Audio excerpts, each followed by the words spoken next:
All right, everybody, thank you so much for coming. So excited to have everybody here. Thank you very much for coming to this event. We love having crowds here. I'm very extroverted, so seeing people is my lifeblood, so I appreciate you, especially personally. Without you here, we could not be here. Without you supporting a brick and mortar bookstore, we could not have flesh and blood authors. So thank you very much for not expecting to see Nicole Cushing read from a warehouse in Jefferson Town. We really appreciate you supporting us and being part of your community, our community together is a real honor for us. So usually I start out these intros with the author's bio that they provided for me, but I got a special note today for Nicole from Jason Brown, our main buyer. He lives out of town now with his family, does a lot of his work remotely and sends us bizarre messages. This one is actually surprisingly lucid, so I appreciate it. He said, if you talk to Nicole tonight, please tell her I said hi. We've been talking about her writing for well over a dang decade now, and I think I remember when the first book was published, How to Eat Fried Furries, and we got it on consignment or maybe from Eraserhead. Anyway, I'm just so pumped and proud every time she has a new book. And Nicole has this great book about cryptid, Mothwoman, just in time for the spookiest, most fabulous time of the year. Everyone, please give a warm round of applause for Nicole Cushing.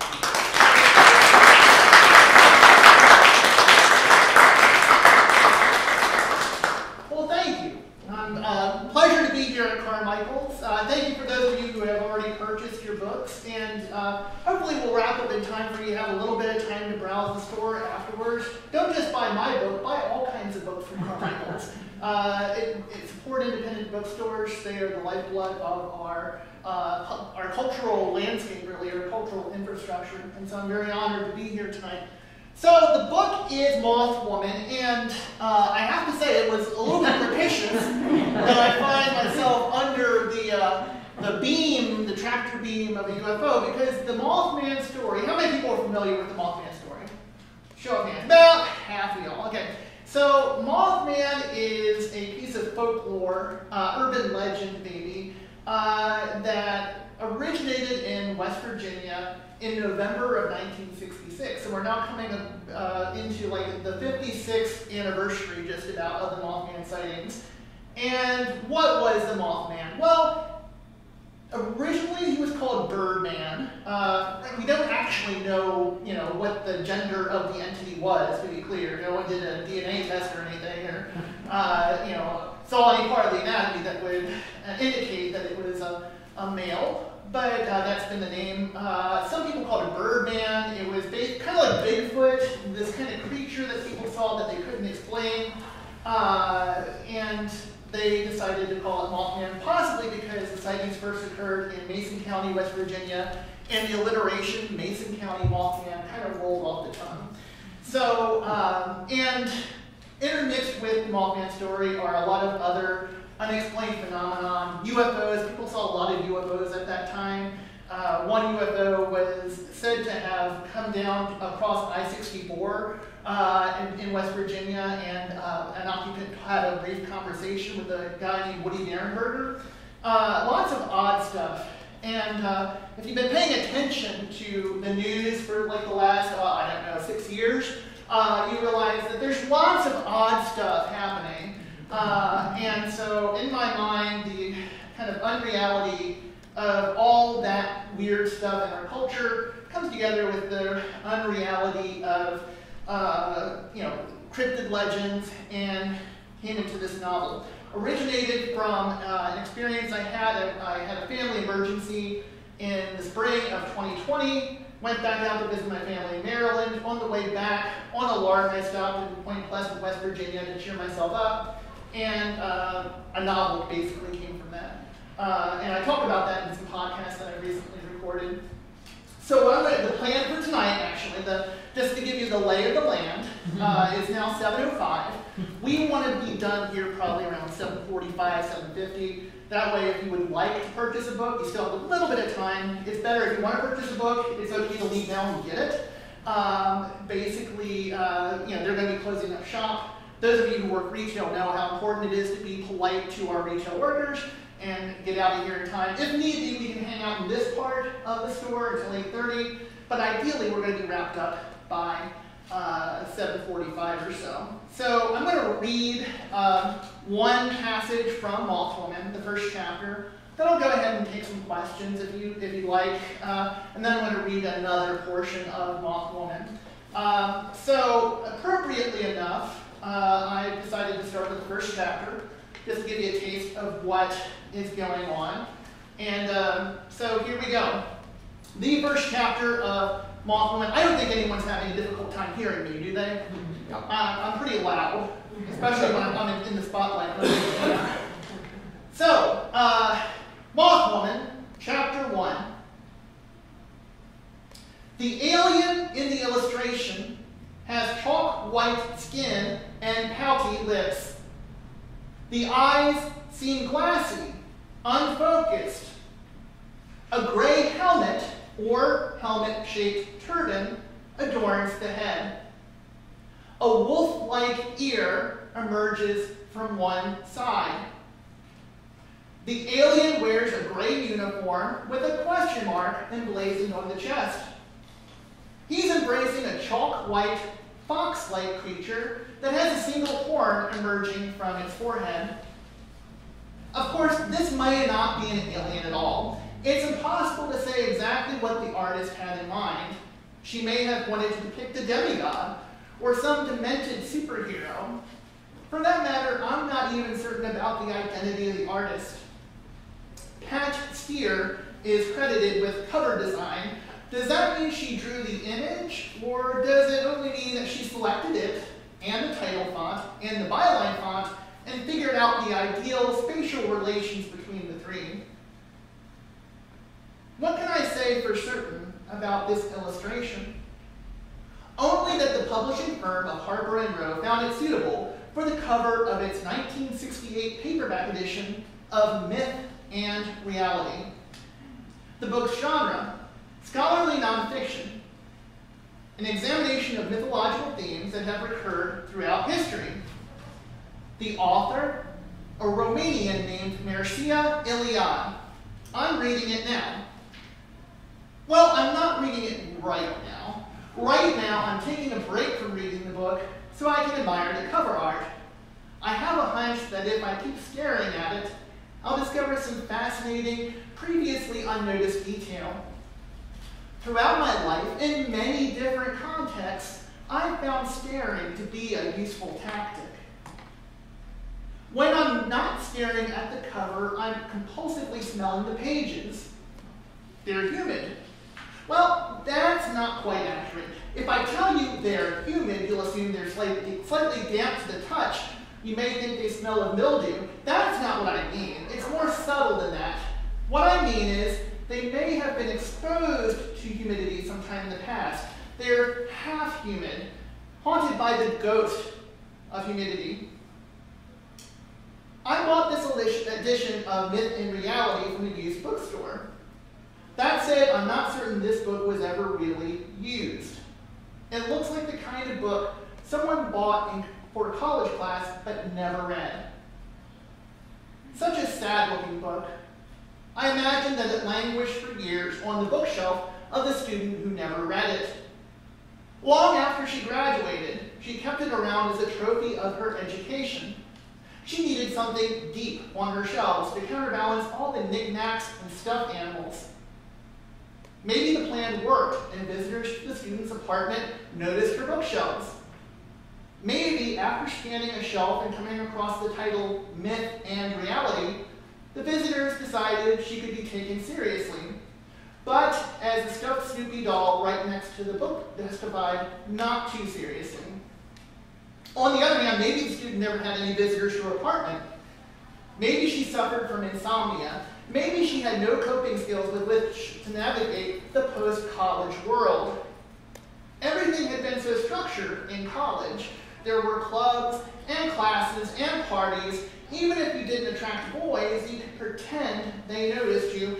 Even if you didn't care about the classes, they gave you something to do. Even if you didn't have friends, you could find drinking buddies. You could forge pseudo-friendships. You could become some more popular girl's hanger-on. Okay, maybe you couldn't be the most popular girl's hanger-on, but you could be a hanger-on for a third-tier girl. Even if you weren't the queen bee or a lady-in-waiting for the queen bee, you could still feel the buzz of the hive. But I digress. The important thing is that at some point, years later, the student died.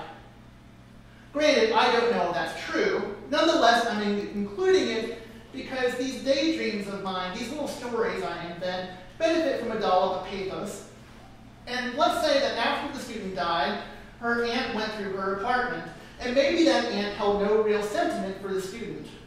So the aunt threw almost everything into the trash. In fact, the only two objects that survived the cult were the stuffed Snoopy and the unread 1968 edition of Myth and Reality. The aunt imagined an Antiques Roadshow sort of moment. She'd take both objects to a second-hand store where they'd be appraised and found to be valuable collector's items. This did not happen. The dude behind the counter refused to take the Snoopy doll, as one of the seams on its right ear had torn open. He did give the aunt 49 cents for the Myth and Reality book. Of course, he later priced it at $4.99. He had to make his profit.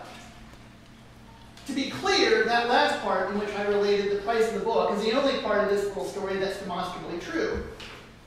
I know that part because I bought the book from that exact dude, behind that exact counter, for that exact price 5 years ago.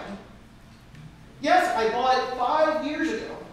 I'm only now getting around to reading it.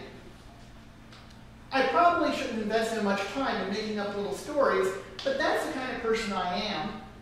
I enjoy making up little stories about the previous owners of the books I find at second-hand shops. I enjoy making up little stories about lots of things. It kills time. I used to think time was too precious to kill. Now that I'm unemployed, I know better. Work is toil. Yes, I hate work. But the only thing I hate more than work is the absence of work. Work means money. Even more importantly, though, work is something to do. Without work, I find myself staying in bed for too long, inhaling the sour odor of unwashed socks and gazing up at the mountain range of dust growing atop the ceiling fan. Sometimes I get tired of the view. Women aren't supposed to live in such conditions, not even single, middle-aged women.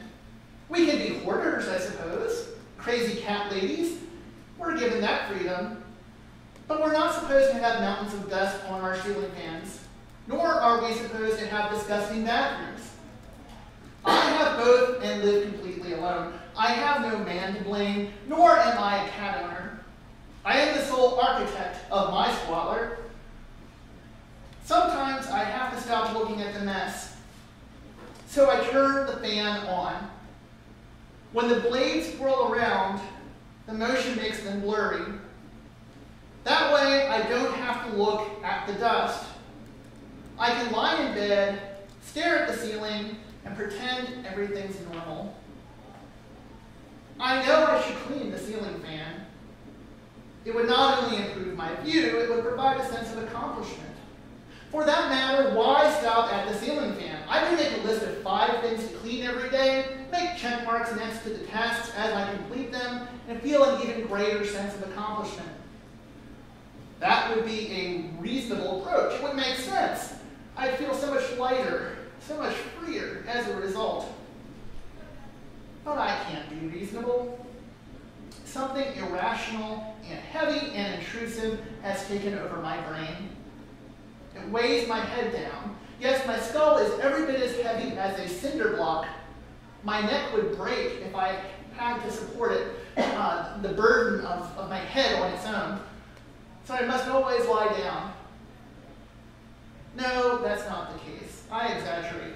I can get up to turn the ceiling fan on. I can get up to piss and shit and check the mail and go to the grocery store.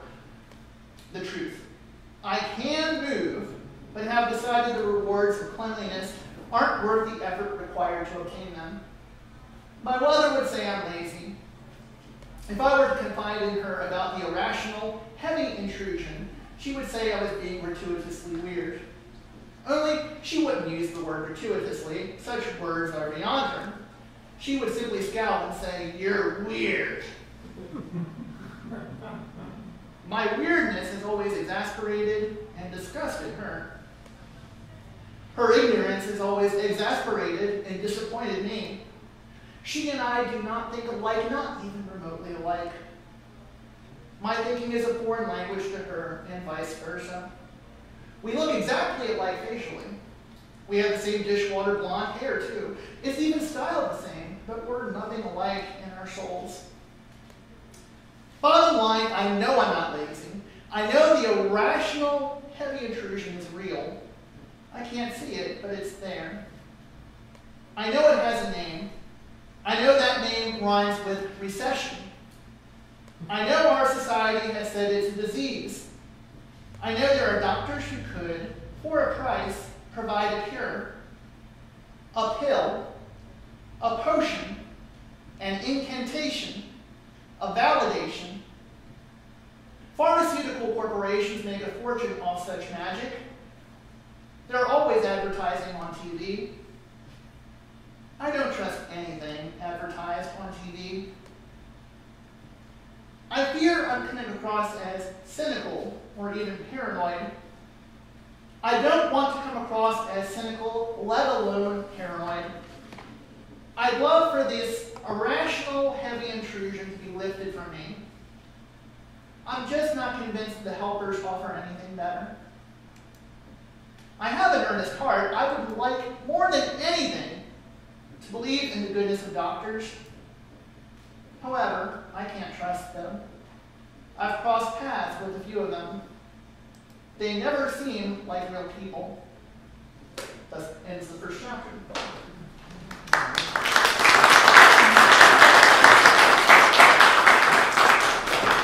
Now I know what you're thinking. Where's the Mothman? He's not here. Well, he's right here, obviously. But he's the guest of honor here. My work is never really monster mash creature feature, right? My work is about alienated characters, usually depressed characters, who have an encounter with something that may or may not be unreal. And that's kind of how I approach things. So the characterization is important to me. Any questions so far? Comments? Great introduction. Oh, cool. Thank you. I know her very well already. Thank you. Thank you. Yeah, typical Cushingian character. Depressed and isolated. I have to admit I've never read any of your books because I was told that they were very dark. This, to me, wasn't dark at all. Oh, that's only the first chapter, my friend.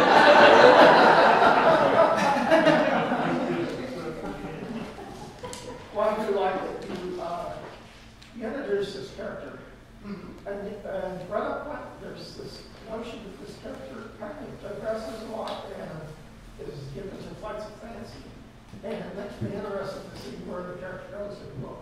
That's right. Well, and that's a very wonderful observation. The handsome man over there wearing the blue mask at the end there happens to be my husband. Yeah, so he's a plant in the audience. All right. I was go just ahead. going to say, Nicole, that when I hear you read, and then I go back and I read your work, it's like I love it because I hear your voice. Oh, thank you. Reading that, and I have to do it in this Nicole-like fashion, and it just really, brings it to life. Thank you. That means a lot. I appreciate it. Yeah, Amy. Hey, that was really enjoyable, first of all. And I was sitting thinking about something it's weird, I've never thought about this before, and you really triggered this thought in me. I'm 25th year as an English teacher. You visited with my creative writing students a while ago. And I love books, obviously. I've never thought of a book as having like a life and a past. I think of books definitely as containing stories. Obviously, that's what they are.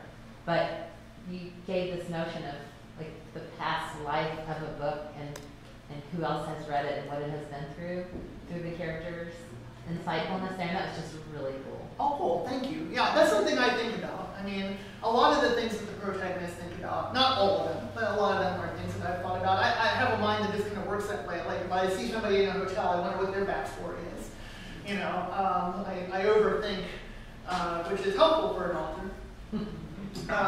So I'm going to go ahead and, any other questions? We have When you write, do you have like an outline of what you're going to do, or do you just get an idea for the character and just let it go on its merry way as you write? more of the second, more the latter. Usually I start off just kind of improvising, almost like jazz improvisation. Just, you know, sensations, feelings, characters, images that come to me, and work on that, and then see where things go, which is why I tend to write slowly, too, because it takes time, and then you get 10,000 words into something and you realize it's not working, so you have to kind of basically delete it and start over. A lot of times about halfway through a book, I will start to outline, because I go so far, and it's like, let me outline what I've already done. It's a process some people call reverse outlining, where you write down what you've written and then see what structure you've built without knowing that you've built a structure, and go from there. So that's my approach. I mostly write by the seat of my pants, or in the business, people call it, if you're a pantser, if you write by the seat of your pants, almost exclusively, but usually about halfway through a book, I will do an outline of what I've written, and I'll have a sense of what I want to write in the future, but invariably, it'll change. So I had a much different ending on mind for this book when I was writing it, and then, you know, the characters took over, and if characters are built well enough, they kind of have their own presence and their own volition, and they'll declare a coup and say, you're not in charge of me, I'm going to do something else. And the wise author heeds their advice and decides not to trifle with them and lets them have their way. All right. I'm going to go ahead and read the second passage. And this one does have a little bit more to do with the Mothman. So, long story short, through a series of unreal actions by the part of people who kind of intrude into her life, our protagonist finds herself at a convention dedicated to the Mothman. So it's called MothCon. And MothCon is this convention held in a place called the Zodiac Hotel. How many people have ever been to a science fiction, fantasy, or horror convention? All right, about maybe half the room. So if you ever go to these events, many of them have something called opening ceremonies. Nobody ever goes to opening ceremonies. You know, nobody is interested. They're, you know, everyone has they're getting a meal, or they're sleeping off last night at the bar, or whatever. No one goes. So this scene takes place at the opening ceremonies of MothCon, and there is a character who I only just refer to as the pear-shaped man, who is desperately wanting more people to attend opening ceremonies, and nobody's there, so he's frustrated by that. And then his opening ceremonies kind of gets crashed by a couple of people who are doing a historical reenactment of the original Mothman sightings. So this is I have some books up here about the Mothman sightings too. This is like very interesting stuff to look at. So the original sightings were in 1966. I think it was Roger Scarberry was one of the guys, and his wife Linda. They were like high school seniors, but they were married. So this is a good resource. It has like actual news clippings from back in the day, from the West Virginia newspapers there. I'm sure if you're interested, Carmichael's will order it for you. Have you been to where these sightings were? I have not been to the exact area. I've been to the town, Point Pleasant, West Virginia, but I have not been to the actual place. The actual place is a wildlife preserve that is informally known as the TNT area by the locals, because there used to be an ammo plant there during the Second World War. Kind of like up in Charlestown, where there used to be an ammunition plant during the Second World War. And it was vacated. It was kind of had waste dump kind of thing happened with it. A lot of pollution, so it had to be super fun site, cleaned up, and then it became a wildlife reserve. So in the 60s, I don't think it had actually been cleaned up. It was like basically a deserted army installation, and that's where, like the teenagers used to go around there and drag race, and it would be like a lover's lane and this kind of thing. And that's allegedly where the sightings first started. All right. So let's go to MothCon, everyone. All right. Here we go. So the parachute man who's trying to convene the opening ceremonies is doing his deal, and the door is obnoxious because it's opening and closing, and it makes like a clink, clank, thunk sound as it does, and it interrupts everything. So, and there's all kinds of different people in there so far. Not a whole lot of people, maybe like 5 or 6 people in the room when this is happening. While the door is still open, I hear a couple of Appalachian accents clinking and clanking against each other in the hallway. A man and a woman. The voices are getting louder, closer. "That malted sure was swell," the woman says. "Thanks ever so much for the evening out." "Oh, we're not done yet, honey. The night's still young." "But Father said..." "Your father said he trusted me to be your escort for the night. He won't mind if we take the scenic route home." How odd that these people seem to think they're out on an evening date. Unless I've gone mad, it's still morning. Therefore, they must be mad. Even so, the parachute man will no doubt be thrilled to see them enter. Sanity isn't a prerequisite for admission to the opening ceremonies. Based on what I've seen thus far, it might even be an impediment. This chronologically confused couple squeezes through the door just before it closes. The man is short and husky, crowned with shaggy salt and pepper hair. His gut hangs over his belt. He has attempted to squeeze himself into an old high school letterman's jacket adorned with the initials PP. He wears blue jeans. When he isn't speaking, his mouth twitches. A thin trail of slobber dribbles down his fat lower lip. The woman has long blonde hair. She's wearing a bullet bra underneath a tight sweater. She's wearing red lipstick. How do I know the man's mouth is twitching and slobbering? How do I know the woman is wearing red lipstick? Because they aren't wearing masks. And by the way, this takes place in November of 2020. Their masklessness horrifies me. It's incredibly selfish to put others at risk. Moreover, the man's twitching and drooling disgust me. And yet, despite the physical and aesthetic danger presented by these oddities, I must admit that it's refreshing to see people with their entire face unveiled. I have spent the last 7 months looking at nothing but half faces. I have almost forgotten that other people have mouths. But enough about mouths.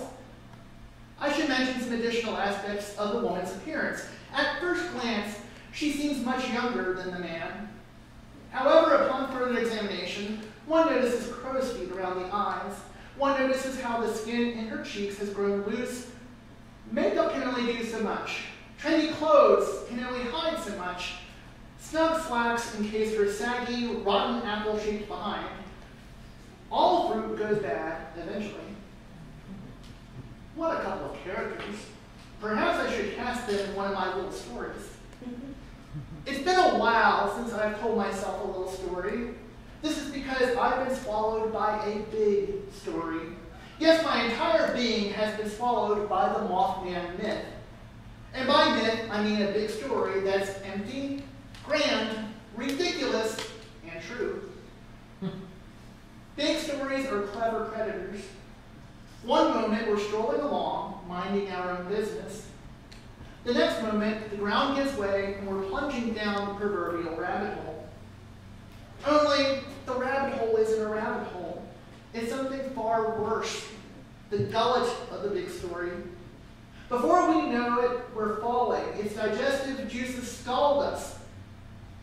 And as peristalsis drives us inexorably towards the beast's stomach, we have good reason to despair. For we are bound to lose ourselves in the process. Big stories devour the individual, digest the individual. The big story is the collective story, the cultural or countercultural story. The story that makes its hearers into adherents. Little stories, on the other hand, offer an oasis. Diversion. The joy of idiosyncratic speculation. A little story is a plaything that sprouts my brain, a toy for my amusement. It starts with a chance discovery. I just happened to stumble across myth and reality in a secondhand bookstore. Then my brain starts to play with the discovery. I noticed the book was old but unread. Why would someone hold onto it for a long time but leave it unread?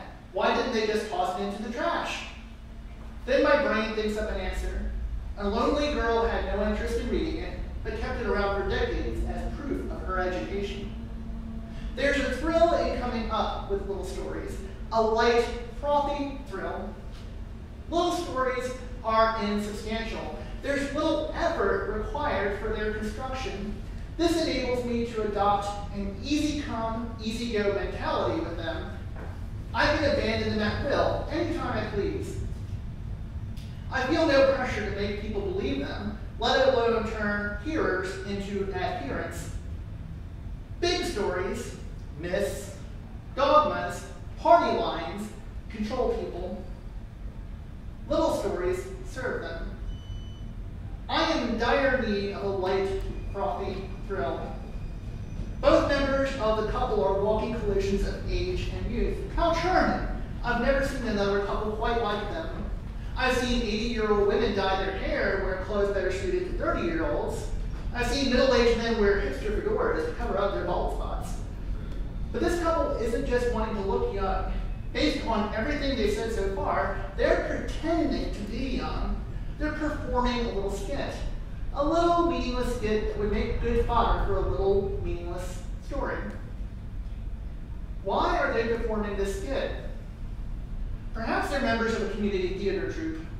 Yes, they're members of a community theater troupe, and they're performing a skit to promote their most recent production, a redneck adaptation of High School Musical. Perhaps the director has made the whimsical decision to cast adults in the teen roles and teens in the adult roles. Perhaps the director thinks the only way to put butts in seats is to indulge in such hijinks. No, that doesn't ring true. Perhaps these roles were originally to be played by teenagers, but none came out to audition. They're all hooked on opiates and video games. The arts mean nothing to them. So a couple of middle-aged hams grabbed the roles for themselves. Yes, that seems accurate. No director would, of his own volition, cast the slobbering middle-aged fellow as the male lead in High School Musical. Such casting was a necessity, a desperation move. But I can no longer focus on my little story. Another round of loud clicking, clanging, and thumping erupts as the door opens again. At first, all I see is a black blur. It takes me a moment to realize the middle-aged thespians are under attack by a gang of swollen, jaundiced, well-dressed men who has sprinted into the ballroom. Note, by well-dressed, I mean they're well-dressed according to the standards of the 1950s. They're all wearing shiny black leather shoes, black suits, white shirts, black neckties, black masks, black sunglasses, and most striking of all, black fedoras. They look like a gang of swollen, jaundiced Blues Brothers impersonators. One of them pulls out a bullhorn. Hey man, no one may enter the Zodiac without a mask. You ignore this rule, so we must eject you from the event. The middle-aged man wrestles the bullhorn away, shouts into it. You just listen up now, buddy. We're historical reenactors, here to educate the audience about the teenagers who first discovered the Mothman back in 1966. We were told to appear at opening ceremonies and perform a little skit about that fateful night. That's all we was doing. My little story missed the mark. Can I be blamed for getting things wrong? I didn't know reenactors bothered themselves with great moments in cryptid history. The woman squirms away from her captor and leans in toward the bullhorn so she can get her 2 cents in. Our costumes have got to be period authentic. You wouldn't ask a Civil War reenactor to wear a mask, right? It would compromise an educational mission. You'd have kids thinking there was COVID back in the 1800s. Well, the same principle applies. The same principle. One of the well-dressed men rustles the bullhorn back into his possession, cracks it over the woman's skull, sends her collapsing onto the floor. The middle-aged man screams, "Linda!" His voice is so fierce and guttural and desperate that he needs no bullhorn to be heard. Soon enough, he's tackled. 5 of the well-dressed men succeed in handcuffing him. The entangled throng flows towards the exit. 2 of them carry the dazed woman on their shoulders. The others push the man out. The pear-shaped man doesn't like the way this is shaping up. He wails into the microphone. "Whoa, hold your horses, gentlemen. Do you have to eject them? What if they promise to be good and wear a mask? Then they can watch the ceremonies. The ceremonies!" The swollen men ignore him. The ballroom door closes. The loud clicking, clanging, thumping noise is the only answer he'll get. Thus ended the reading.